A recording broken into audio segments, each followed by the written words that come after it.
Democratic strategist Colin Rohero and an advisor for the Renew Democracy Initiative and former Republican strategist Rina Shah join us now to discuss. Welcome to you both. Morning. Good morning. Well, according to Vanity Fair, Pence is gearing up for his own run at the White House come 2024.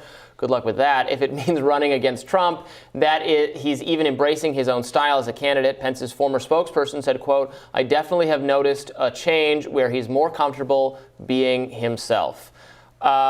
Rina, I think Mike Pence is, for better or worse, dead in the water, whether he's running against Trump, whether he's running against anyone, because just too much of the base hates him for a perceived betrayal of Trump. I think he has no shot. What do you think? I don't disagree with you. I think that Mike Pence is not a leader. I don't think that, in general, Republicans fully see him as a leader. Perhaps some establishment old school types who have a lot of love for him from knowing him back in his days in Congress.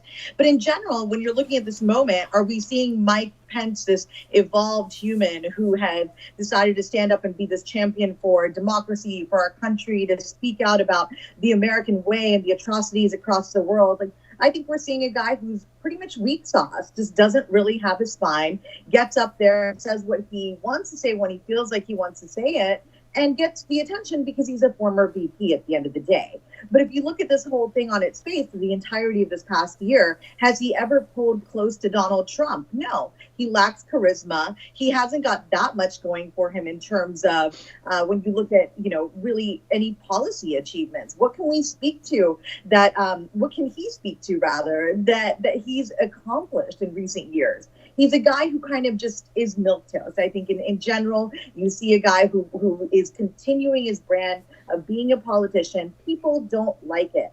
And let me put one final bow tie on it. In the same breath that he says, "I don't have this power," he utters the name Kamala Harris.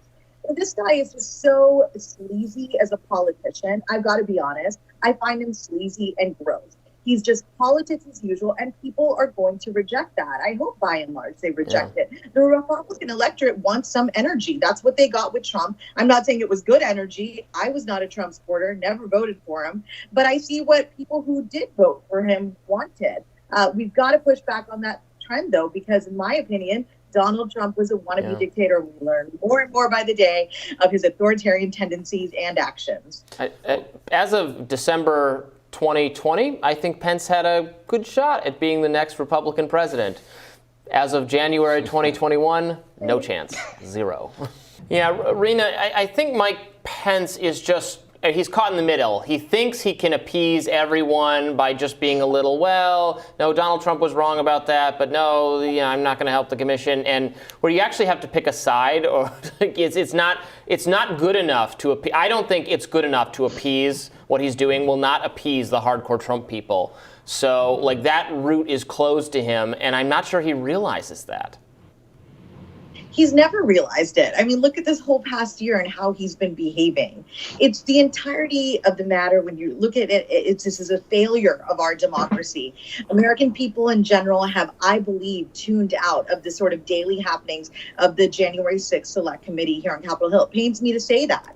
But the slow drip drop of information that we learn, who's got really time to keep up with it? And does it really feel like anything has changed? So where does Mike Pence really plug into any of this? I don't think he plugs in at all. I think he's a guy who doesn't show profile and courage. He said the bare minimum to kind of save his rear end from what it feels like could be potential legal, even legal liabilities. I think it's not a stretch to say, as we learn certain things, Mike Pence will maybe evolve, but I also don't want to give him any credit here in this moment. The Republican Party still does not seem to be with a leader that has a last name other than Trump, and this is what Pence is up against. This is what any donor or ally of Pence is up against, is a reality that just doesn't include people, Republicans like Pence anymore. So how do you move on from this moment? Yeah. I think it's time to rip the Band-Aid off. I think the committee has kind of failed the American people. I'm not saying that the committee didn't need to be established.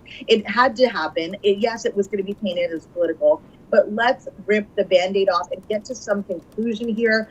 I think we need to see some action for American people to feel like anything has changed in Washington. It feels like things just continue to remain the same, and that is so frustrating. Colin, Rina, thank you so much for joining us.